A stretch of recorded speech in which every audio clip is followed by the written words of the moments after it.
أعوذ بالله من الشيطان الرجيم. بسم الله الرحمن الرحيم. يوصيكم الله في أولادكم. يوصيكم الله في أولادكم للذكر مثل حظ الأنثيين،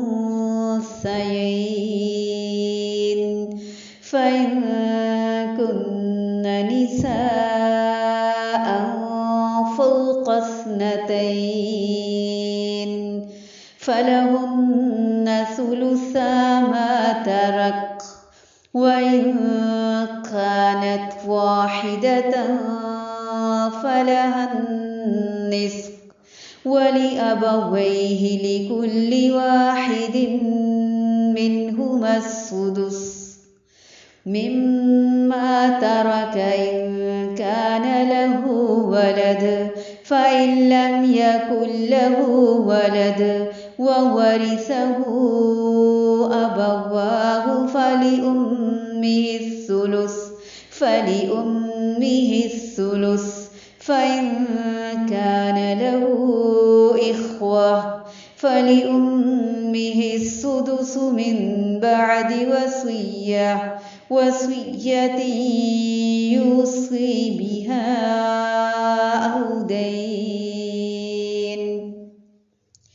آباؤكم وأبناؤكم لا تدرون أيهم أقرب لكم نفعا، فريضة من الله، إن الله كان عليما حكيما. ولكم نصف ما ترك أزواجكم إن لم يكن لهن ولد، فإن كان لهن ولد فلكم الربع مما تركن من بعد وصية يوصين بها أو دين. ولهن الربع مما تركتم إن لم يكن لكم ولد، فإن كان لكم ولد فلهن الثمن مما تركتم من بعد وصية توصون بها أو دين.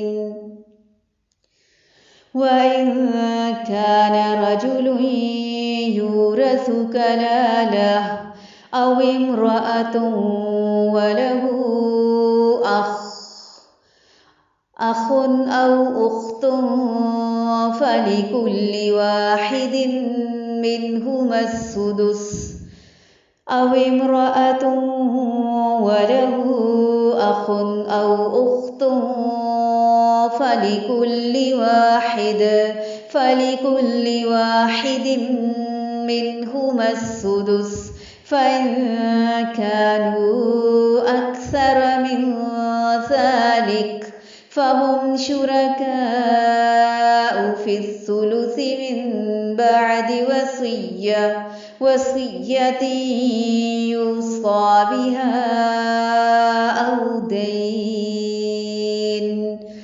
أو دين غير مضار،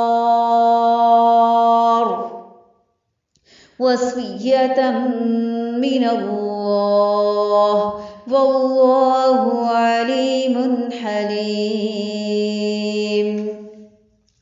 تلك حدود الله، ومن يطع الله ورسوله يدخله جنات تجري من تحتها الأنهار خالدين فيها، وذلك الفوز العظيم.